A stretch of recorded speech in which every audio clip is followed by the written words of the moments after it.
Hello everyone, welcome to my new another video. তো আজকের এই ভিডিওর মধ্যে আমি আপনাদের একটা কথা বলবো, সেটা হচ্ছে যারা ইন্ডাসইন্ড ব্যাংক নিয়ে কাজ করছেন তাদের কিন্তু প্রত্যেকটা একটি করে সমস্যা রয়েছে। যারা সিএসপি নিয়ে কাজ করছেন তারা তো আমরা কি করি, অ্যাকাউন্ট ওপেন করি, ঠিক আছে।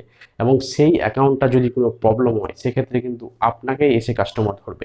সেম প্রবলেম কিন্তু আমার হয়েছিল সেই পরশুদিন, ঠিক আছে। কিভাবে প্রবলেমটা দেখুন, আমি একটি কাস্টমারের অ্যাকাউন্ট খুললাম এবং সেই কাস্টমারটা কোনো জায়গায় একটা লোন নেবে। লোন নেওয়ার জন্য আমাদের অ্যাকাউন্ট দেয় অনেক সময়, এবং আমি অ্যাকাউন্টটা আজকে খুললাম। খোলার পর তার সেই কাস্টমারটার অ্যাকাউন্টটাতে টাকা ঢোকালো 1,40,000 টাকা।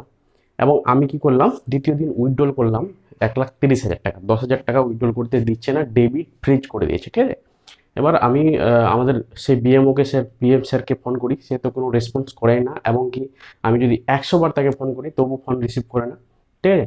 তারপরে সেদিন কাস্টমার তো চাপ দিবেই, তখন কাস্টমার কি করে, সিএসপি বেলাদের চাপ দেয় যে আপনাদের কাছে অ্যাকাউন্ট খুলেছি, আপনি এখনো পর্যন্ত আমার অ্যাকাউন্টটা চালু করে দিতে পারলেন না। অ্যাকাউন্টটাতে টাকা পড়ে রয়েছে 10,000 টাকা, সেটা আপনি তুলে দেন, নাহলে আপনার পকেট থেকে দেন। এই ধরনের কিন্তু কথা কাস্টমারগুলো বলে, ঠিক আছে। এবং এই ব্যাপারে যদি আপনারা সেই জিনিসটা হ্যান্ডেল করতে না পারেন তখন আপনি কি করবেন।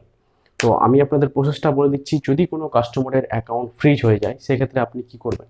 অনেকজন বলে যে ম্যান ব্রাঞ্চে যাও, এবং সেক্ষেত্রে সেখানে যদি কাস্টমার যায় সেক্ষেত্রে কি হয়, কাস্টমারকে রিটার্ন বাড়িতে পাঠিয়ে দেয়, কোনো একটা অ্যাপ্লিকেশন নিয়ে রিটার্ন বাড়িতে পাঠিয়ে দেয়। এবং আমার ক্ষেত্রে কি হয়, যেমন আমার বাড়ি চাঁচল রয়েছে এবং আমাদের একটি ইন্ডাসইন্ড ব্যাংকেরই শাখা অর্থাৎ ম্যান ব্রাঞ্চ রয়েছে, সেটা হচ্ছে তোমার মালদা। এবং আমাদের যে সিএসপি সেই সিএসপিটা হচ্ছে তোমার 12 বিশাল, আলিপুরদুয়ার আসাম রোড 12 বিশাল, ঠিক আছে।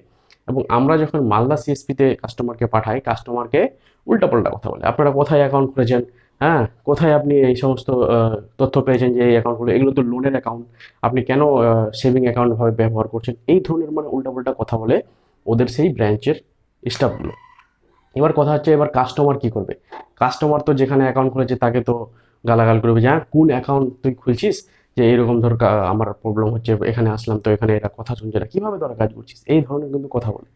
এবং আমি যখন একটা কাস্টমারকে পাঠাই মালদা ব্রাঞ্চে, তখন তারা কি করে দেখে সমস্ত ব্যাপারগুলো, যে হ্যাঁ লোনের টাকা ঢুকেছিল, টাকাগুলো উইথড্রল হয়েছে, উইথড্রল হওয়ার পর 10,000 টাকা ফ্রিজ করে দিয়েছে অ্যাকাউন্টটা।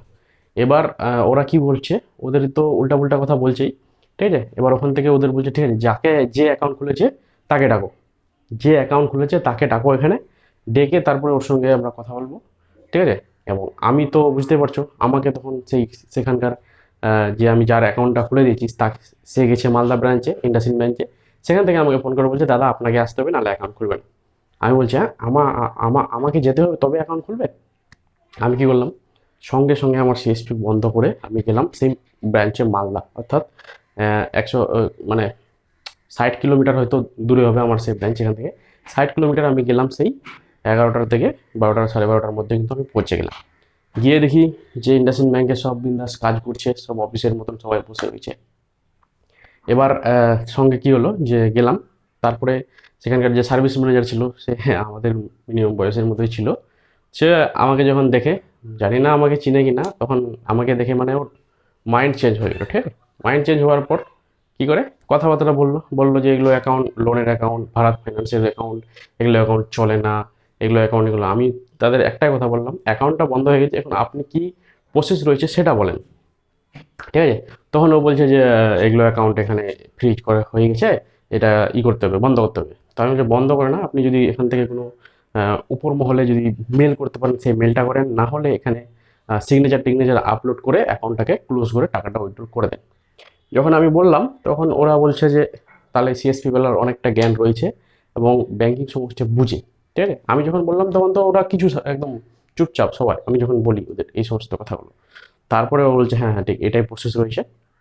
তো এইভাবেই কিন্তু অ্যাকাউন্টের একটা সমস্যা মিটলো। কীভাবে, অ্যাকাউন্টটাকে আগে সিগনেচার আপলোড করতে হলো ম্যান ব্রাঞ্চে গিয়ে, সিগনেচার আপলোড করার পর আরেকদিন যেতে বললো, সেদিন কিন্তু তারা অ্যাকাউন্টটা ক্লোজ করার রিকোয়েস্ট পাঠাবে উপর মহলে, ঠিক আছে। তবে কিন্তু সেই অ্যাকাউন্টের যে টাকাটা রয়েছে সেই টাকাটা আপনাদের অন্য একটা অ্যাকাউন্টে যাবে। ওই কাস্টমারের যদি একটা অ্যাকাউন্ট থাকে সিল মারা এবং ছবি করা, ঠিক আছে, সেই অ্যাকাউন্টে কিন্তু কাস্টমার যাবে, আদার্স কোনো ব্যাংকে যাবে না, এমন কিন্তু নিয়ম রয়েছে। এবার আরেকটা কাস্টমারের কি হয়েছে, যে ইন্ডাসইন্ড ব্যাংকের অ্যাকাউন্ট ছিল, কোনো একটা ফ্রডের টাকা ঢুকেছে। সেক্ষেত্রে কি হয় যে ওই মহিলাটাকেও সেদিন নিয়ে গেছিলাম সেই ম্যান ব্রাঞ্চে। এবার ওরা দেখে যে হ্যাঁ একটা ফ্রড কেস লেগেছে, কিন্তু তথ্য দিতে পারছে না। বলছে আমরা এখান থেকে মেল করব, মেল করার পর ওরা যখন দিবে কোন সাইবার ক্রাইম থেকে আপনার কেস লেগেছে, তারপরে কিন্তু আপনাদের হবে। তো এই ধরনের কিন্তু প্রবলেমে আপনিও পড়তে পারেন ইন্ডাসইন্ড ব্যাংকের সিএসপি নিলে। সাবধানে কাজ করবেন, এবং যদি কোনো কাস্টমারের অ্যাকাউন্ট হোল্ড হয়ে যায় তাহলে সেক্ষেত্রে ম্যান ব্রাঞ্চে আশেপাশে নিয়ে যাবেন, নিয়ে যাওয়ার পর ওদের এই সমস্ত প্রসেসগুলো বলবেন।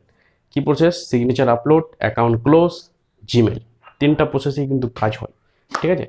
তো আজকের ভিডিও এইটুকুই। ভিডিওটা যদি ভালো লাগে চ্যানেলটাকে সাবস্ক্রাইব করে দেবেন। আর আপনারা যে ইন্ডাসইন্ড ব্যাংকের সিএসপি চালাচ্ছেন, আপনাদেরও কি এরকম সমস্যা হয়েছে? হয়ে থাকলে অবশ্যই কমেন্টে নিজের মতামত জানিয়ে যান।